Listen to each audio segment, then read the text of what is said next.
الحمد لله الحنان المنان الذي خلق الإنسان وعلمه البيان والصلاة والسلام على رسوله سيد الإنس والجان وعلى آله وأصحابه ذوي الخير والإحسان أما بعد فأعوذ بالله من الشيطان الرجيم بسم الله الرحمن الرحيم محمد رسول الله والذین معه اشداء علی الکفار رحماء بینہم صدق اللہ مولانا العظیم۔ بارگاہ رسالت معاب صلی اللہ تعالی علیہ وسلم میں درود پاک کا ہدیہ پیش کریں۔ اللہم صلی علی سیدنا محمد معدن الجود والکرم وآلہ واصحابہ الکرام وابنہ الکریم وبارک وسلم صلاة دائمة سرمدا ابدا۔ محرم الحرام کی محافل سنیوں کے علاقوں میں خوب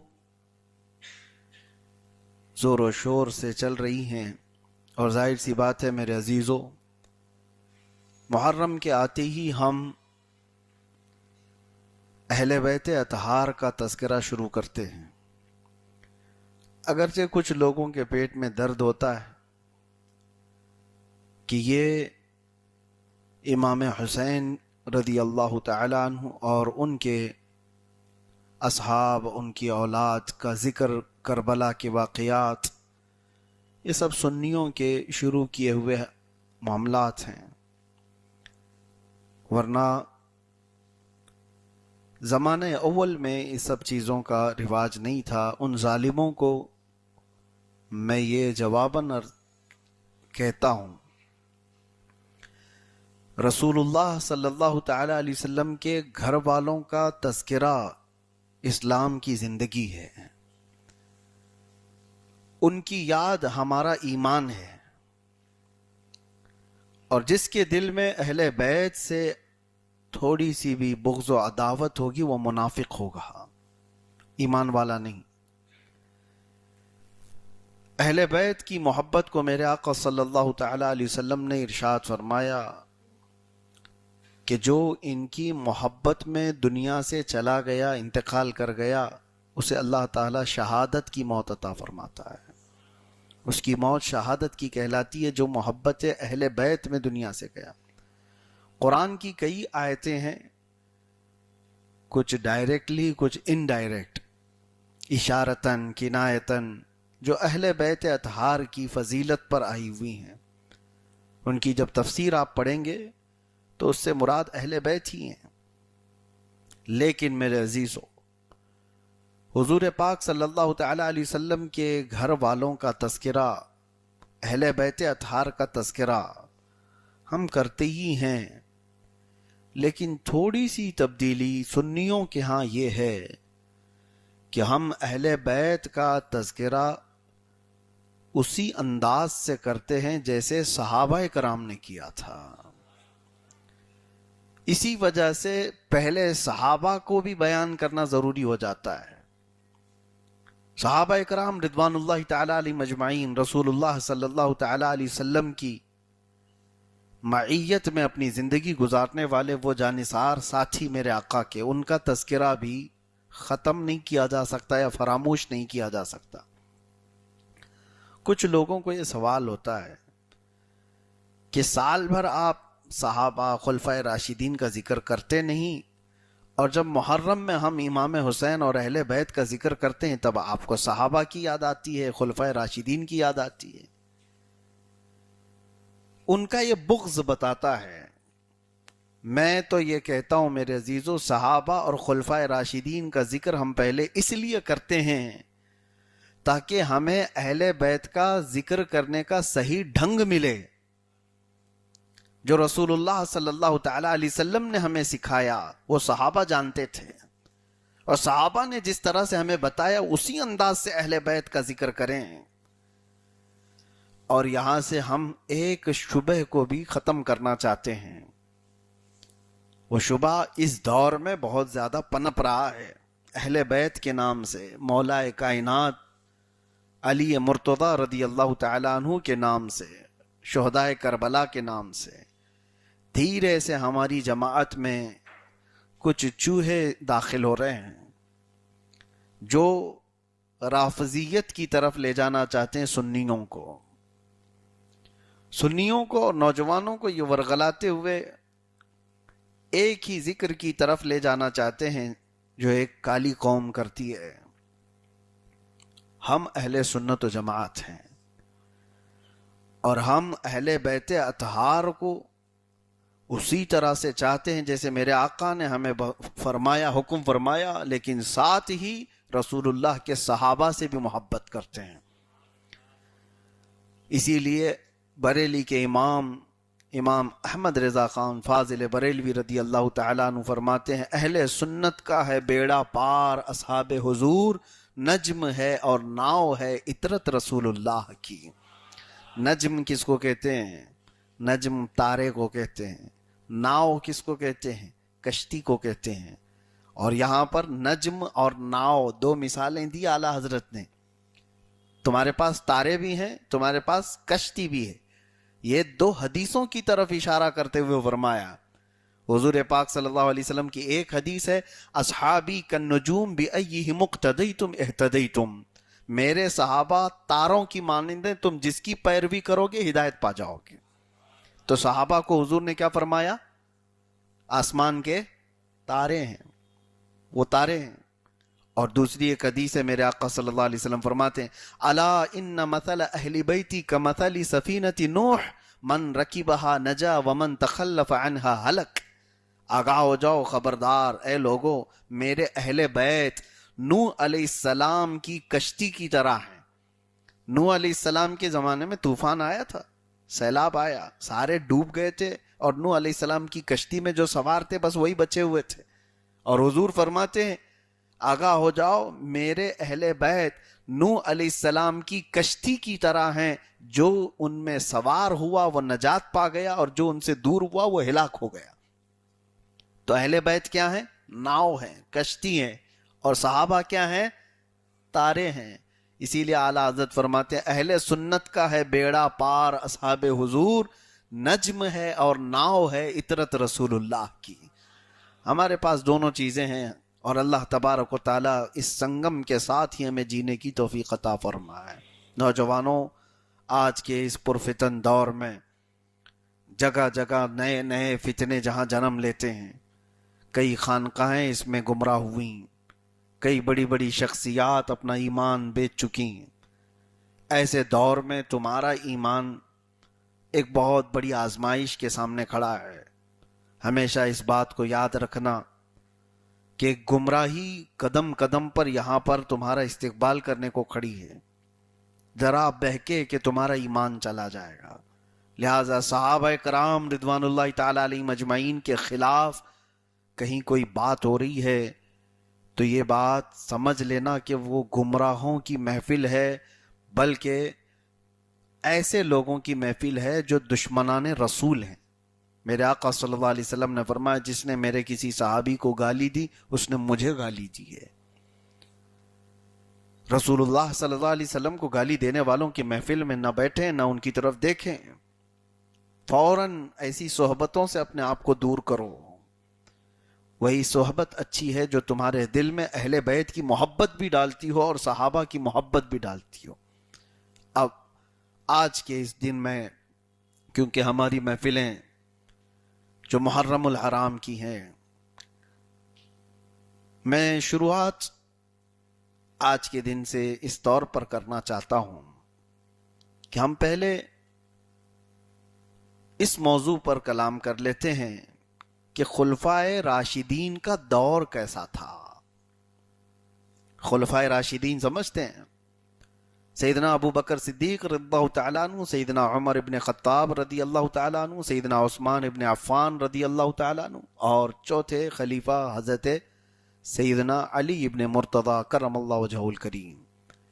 یہ چاروں خلفاء کا زمانہ 30 سال کا ہے، اور دیکھیں حضور اکرم صلی اللہ تعالیٰ علیہ وسلم کے فرمان کے مطابق اللہ کے نبی صلی اللہ تعالیٰ علیہ وسلم نے اپنی حیات میں ہی فرمایا تھا کہ میرے بعد خلافت 30 سال رہے گی۔ حضور نے خود فرمایا تھا میرے بعد جو خلافت ہوگی وہ 30 سال. مولا کائنات حضرت علی مرتضی رضی اللہ تعالیٰ عنہ کے خلافت کے ختم ہوتے ہی 30 سال ہو چکے تھے، اور اسی وجہ سے یہ 30 سال کا جو دور ہے اس کو خلافت راشدہ کہا جاتا ہے، اور ان خلفاء کو خلفائے راشدین کہا جاتا ہے. خلافت کیا ہے؟ اس بات پر آج اس موضوع پر بات کرنے سے لوگ کتراتے اور ڈرتے ہیں. اپنے لوگوں میں سے کچھ ڈرتے ہوں گے، لیکن میں آپ کو بتاؤں بڑی بڑی طاقتیں بھی یہ سننا نہیں چاہتی کہ مسلمانوں کی زبان پر خلافت کا لفظ آ جائے. وہ دوبارہ کا بھی سننا نہیں چاہتے ہیں، لیکن ہم سنانا چاہتے ہیں. جب تک اللہ تبارک و تعالی زندگی دیا ہے ہم سناتے رہیں گے. خلافت ایک نظام ہے، ایک دستور ہے جو اس کائنات میں میرے آقا صلی اللہ تعالی علیہ وسلم نے پیش فرمایا لوگوں کے سامنے. آج مجھے یہ بتاؤ، آپ کوئی اپنی محنت سے ایک پیٹنٹ بناتے ہیں کوئی بھی چیز تو پیش کرنے کا حق ہے کہ نہیں آپ کے پاس؟ آپ نے کوئی ریسرچ کیا، آپ کے ریسرچ کے تھیسس کہیں پیش کرنے کا آپ کو حق ہے کہ نہیں ہے؟ آپ نے پی ایچ ڈی کی، لوگوں کے سامنے رکھتے ہو کہ نہیں؟ آپ نے کتاب لکھی، لوگوں کے سامنے رکھتے ہو؟ آپ کے دماغ میں کوئی نظام آیا، اس کو لا کر کے لوگوں کے سامنے رکھ سکتے ہو کہ نہیں؟ کہ میں اپنے دماغ میں ایک نظام لایا ہوں. مثال کے طور پر بینکنگ سیکٹر میں کوئی بچہ کامرس فیلڈ کا محنت کرتا ہے اور وہ کہتا ہے میرے پاس ایک ایسا نظام ہے جو بینکوں کو ڈوبنے سے بچا سکتا ہے، تو دنیا اس کی سنے گی کہ نہیں سنے گی؟ وہ بندہ اگر لا کر کے ایک نظام پیش کرے کہ لوگوں کو بھی راحت ہوگی، بینکوں کو بھی ڈوبنے سے ہم بچا سکتے ہیں، میرے پاس ایک سسٹم ہے. دوسری طرف کوئی ایک بندہ کہتا ہے میں لوگوں کو سود کے اس جال میں پھنسنے سے بچانے کا سسٹم رکھتا ہوں، تو آپ جلدی سے کان کھڑے کریں گے، سنیں گے کہ نہیں؟ آج کے دور میں سب تو اس میں پریشان ہیں. لاؤ بھائی کون سا نظام ہے تمہارے پاس؟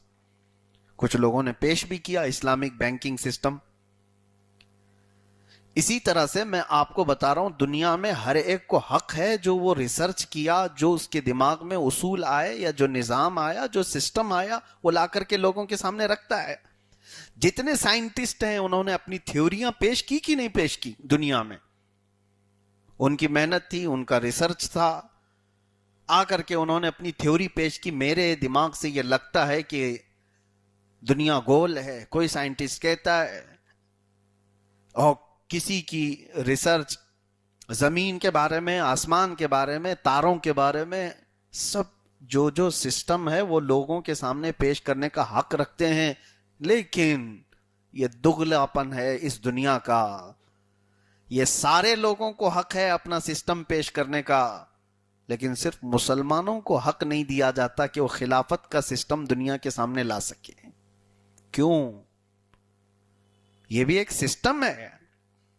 خلافت ایک سسٹم ہے جو دنیا کے تمام نظاموں کو ایک بہترین راستہ دے سکتا ہے. پیش کرنے کا حق تو دو، نظام ہمیں بتانے کا حق تو دو. خلافت کی بات کریں گے تو یہ اٹھا لے جائیں گے اور پھر یہ کہیں کہ یہ شریعہ لاگو کرنے والے لوگ ہیں، یہ خلیفہ بنانے والے لوگ ہیں، یہ جہاد کی طرف لے جانے والے لوگ ہیں. میرے عزیزو، کسی ملک کو چلانے کے لیے کچھ اصول ہوتے ہیں، لا ہوتے ہیں، قانون ہوتے ہیں، سسٹم ہوتا ہے. کوئی ایک ملک فتح ہو گیا تو اس ملک کی یہ ذمہ داری ہوتی ہے کہ وہ آس پڑوس یا پوری دنیا کے ملکوں کا نظام دیکھے گا. ان کو نیا کچھ بنانا ہے تو کیا وہ غلط کر رہے ہیں؟ وہ پوچھیں گے برطانیہ، انگلینڈ کیسے چلتا ہے، امریکہ کیسے چلتا ہے، انڈیا کیسے چلتا ہے، افریقہ کیسے چلتا ہے. ایک نیا ملک پوچھے گا کہ ہم کو بھی ایک سسٹم چاہیے، تو 4-5 ملکوں کو دیکھ کر کے وہ اپنا سسٹم بنائے گا. ہمارے ہندوستان کا جو نظام بنا، یہ جو لا بنے، یہ ساری چیزیں ایسی ہی نہیں کہ آسمان سے ریویل ہو گئی تھیں. یہ بھی کئی کنٹریز کے لا کو دیکھا گیا، سب کا سامنے رکھا گیا اور اس کے بعد لا بنا، ایک سسٹم بنا۔ میرے عزیزوں، ہم یہی کہتے ہیں کہ جب دنیا بھر کے سسٹم دیکھ کر کے آپ اپنا سسٹم بناتے ہو تو مصطفیٰ کا بنایا ہوا ایک سسٹم بھی تو دیکھ لو۔ میرے آقا صلی اللہ تعالی علیہ وسلم کا دنیا میں پیش کیا ہوا جو سسٹم ہے اسی کو خلافت کہتے ہیں۔ خلافت کا مطلب لوگوں نے آج پیر صاحب کے بعد جو خلیفہ ہوتا ہے اس کو سمجھ بیٹھے ہوں گے، ہاں دھڑا دھڑ جس کو چاہے اس کو خلافت دے رہے ہوتے ہیں، سبزی والا بھی خلیفہ، رکشے والا بھی خلیفہ، سارے لوگ خلیفہ۔ تو وہ خلیفہ نہیں مراد ہے یہاں پر، میں جو کہہ رہا ہوں وہ خلافت راشدہ جو رسول کریم صلی اللہ تعالی علیہ وسلم نے عطا فرمایا، بہت مضبوط سسٹم ہے۔ اس سسٹم کو دنیا نے ایکسپٹ کیا، کیسے؟ عام لوگوں کی بات نہیں کر رہا ہوں، اس دور میں ایکسپٹ کیا تھا جب سپر پاور طاقتیں تھی اس دنیا میں، رومن ایمپائر، پرشین ایمپائر، اور ان لوگوں کو ماننا پڑا تھا اسلام اور مسلمانوں کے اس نظام کو۔ وہ نظام خلافت راشدہ کیا ہے؟ میرے عزیزوں، آؤ میں آپ کو بتاتا ہوں۔ اللہ کے رسول صلی اللہ تعالی علیہ وسلم کا وصال ہوا، جیسے ہی آپ صلی اللہ تعالی علیہ وسلم کی وفات ہوئی 632 عیسوی اور 11ویں ہجری تھی، تاریخ اسلامی ہجرت کے بعد کا 11واں سال تھا، 632 عیسوی چل رہی تھی۔ اللہ کے حبیب صلی اللہ تعالی علیہ وسلم کے وصال ظاہری کے بعد صحابہ کرام کی تعداد اس وقت مختلف روایات کے مطابق 1,20,000 یا 1,40,000 کے قریب تھی، جو رسول اللہ صلی اللہ تعالی علیہ وسلم کے دست حق پرست پر ایمان لائے تھے اور صحابیت کا شرف پائے تھے۔ 1,40,000 ایک بڑی تعداد ہے۔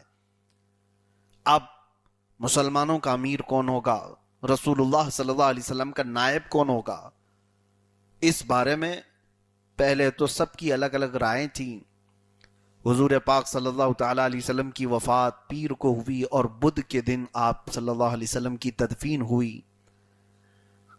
قبر مبارکہ میں رکھ کر کے صحابہ جب واپس آئے تو صحابہ میں یہ بات چلی کہ کس کو امیر بنایا جائے۔ تو جو مدینے کے صحابہ تھے ان کو انصار کہتے ہیں، جو ہجرت کر کے آئے تھے ان کو مہاجرین کہتے ہیں۔ تو انصار صحابہ کی ایک بیٹھک ہوئی سقیفہ بنی ساعدہ، ایک چھوٹا سا ٹیلا تھا مسجد نبوی کے قریب۔ تو وہاں پر میٹنگ ہوئی اور سارے انصار صحابہ نے حضرت سعد ابن عبادہ رضی اللہ تعالیٰ عنہ کو اپنا امیر بنا لیا۔ حضرت سعد رضی اللہ تعالیٰ عنہ حضور صلی اللہ تعالیٰ علیہ وسلم کے زمانے میں بھی سرداری کی حیثیت رکھتے تھے اپنے قبیلے کے اندر، اور ان کا اپنا مقام تھا، ان کی عزت تھی، ان کا احترام تھا۔ جب حضرت سعد ابن عبادہ رضی اللہ تعالیٰ عنہ کو امیر بنا لیا انصار نے، تو پھر مہاجرین میں خبر پہنچی کہ انصار یہ کہہ رہے ہیں کہ ہم اپنا امیر بنا لیں گے، اب آپ اپنا امیر بنا لو۔ نظام اسلام ایسا نہیں چلے گا، اتحاد اس اسلام کا خاصہ ہے۔ اللہ تعالیٰ نے اس امت کو جوڑنے کے لیے کئی چیزیں رکھی ہیں، وحدت الصفوف کہا جاتا ہے۔ پوری دنیا میں یہ سسٹم نہیں ہے جو مسلمانوں کے پاس صفوں کا نظام ہے، کسی کے پاس نہیں ہے۔ جو ہم مسجد میں صفیں لگاتے ہیں اس میں وحدت ہے، کون امیر ہے کون غریب ہے ہم پلٹ کر کے بھی نہیں دیکھتے ہیں، ہمارے کندھے سے کس کا کندھا لگا ہمیں خبر بھی نہیں ہوتی۔ کبھی سوچا آپ نے کہ کوئی گیرج میں کام کرنے والا میرے قریب آ کر کھڑا ہوا ہے؟ نہیں، آپ چاہے وقت کے امیر ہوں، اگر کوئی غریب کھڑا ہے تو آپ کو کندھا لگانا ہوگا۔ یہ وحدت الصفوف اسلام کا خاصہ ہے۔ اسی طرح سے نظام کے درمیان جب 2 امیر یا 3 امیر یا 4 امیر بن جائیں تو پھر تو ٹوٹنا طے ہو جاتا۔ مہاجرین آئے، ان میں سے حضرت عمر ابن خطاب رضی اللہ تعالیٰ عنہ، ابو عبیدہ بن جراح رضی اللہ تعالیٰ عنہ اور کئی صحابہ آئے۔ جب انہیں خبر ہوئی کہ انصار اپنا امیر بنا چکے تو انہوں نے کہا کہ یہ اختلاف ہو جائے گا، حضرت عمر رضی اللہ تعالیٰ عنہ حضرت ابو بکر صدیق رضی اللہ تعالیٰ عنہ کو لے آئے. سیدنا ابو بکر صدیق رضی اللہ تعالیٰ عنہ اس وقت ایک خطبہ دیتے ہیں اور انصار کی فضیلت میں بیان کرتے ہیں. اے انصار، اے جماعت انصار، تمہاری فضیلت مسلم ہے، تمہارے احترام، تمہارے اکرام سب مسلم ہیں، تمہاری فضیلت کا کوئی انکار نہیں کر سکتا. تم وہ جماعت ہو جو رسول اللہ کی مددگار تھی، تم وہ جماعت ہو جس کی طرف ہجرت کر کے میرے آقا آئے. تمہارے وطن کو حضور نے اپنا وطن بنایا، تم نے اپنے گھر سب کے لیے کھول دیے، اپنے مال اسباب سب کے لیے کھول دیے، تمہاری فضیلت اپنی جگہ پر. لیکن ایک بات یہ بھی یاد رکھو، مہاجرین جو ہجرت کر کے آئے وہ رسول اللہ کے قرابت دار تھے، رشتہ دار بھی ہیں. انہوں نے اپنے گھر چھوڑے ہیں، اپنے جائیدادیں چھوڑی ہیں، اپنا وطن چھوڑا ہے اللہ اور اس کے رسول کے لیے. اور یہ مہاجرین وہ لوگ ہیں، انہوں نے اس وقت اسلام قبول کیا جب سارا مکہ حضور کی دشمنی پر تلا ہوا تھا. انہوں نے مکہ والوں کے سختیاں برداشت کی ہیں، رسول اللہ صلی اللہ تعالیٰ علیہ وسلم کے ساتھ شانہ بشانہ کھڑے رہے. لہذا اللہ کے نبی صلی اللہ تعالیٰ علیہ وسلم مہاجرین کو بھی پسند فرماتے تھے، تو مہاجرین کا بھی اپنا حق ہونا چاہیے. تو اسی اثنا میں مہاجرین اور انصار کی باتیں چل رہی تھیں تو حضرت عمر فاروق رضی اللہ تعالیٰ عنہ کے ایک جملے نے یہ پورا اختلاف ختم کیا. سیدنا عمر ابن خطاب نے کھڑے ہو کر کے کہا، اے جماعت انصار، اے جماعت مہاجرین، آؤ اس بات پر اتفاق کرتے ہیں رسول اللہ صلی اللہ علیہ وسلم نے اپنی زندگی میں جس کو اپنی نمازوں کا امام بنایا، ہم اپنی خلافت میں اس کو امام کیوں نہ بنائیں. حضور پاک صلی اللہ تعالیٰ علیہ وسلم جب علالت پر آئے، آخری وقت تھا، تو حضور اکرم صلی اللہ علیہ وسلم نے حضرت ابو بکر صدیق کو اپنے مصلی امامت پر کھڑا کیا تھا. 17 نمازیں انہوں نے حضور کی زندگی میں مسجد نبوی میں پڑھائی. تو جب اللہ کے نبی صلی اللہ تعالیٰ علیہ وسلم نے ان کو امام بنایا مسجد نبوی کا، تو حضرت عمر کیا کہتے ہیں، جس کو رسول اللہ نے ہمارے دین کے لیے پسند کیا، ہم اپنی دنیا کا امیر اس کو کیوں نہ بنائیں. خلافت ایک سیاست ہے، خلافت ایک سسٹم ہے، خلافت ایک نظام ہے جس میں دنیا کے سارے معاملات آ جائیں گے، اور نماز تو ایک عبادت ہے.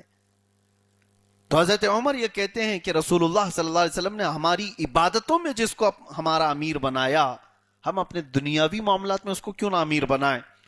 اور سب سے پہلے حضرت عمر فاروق رضی اللہ تعالیٰ عنہ خود آگے بڑھے، حضرت ابو بکر صدیق رضی اللہ تعالیٰ عنہ کا ہاتھ پکڑا اور کہا، اے ابو بکر، میں آپ کے ہاتھ پر بیعت کرتا ہوں.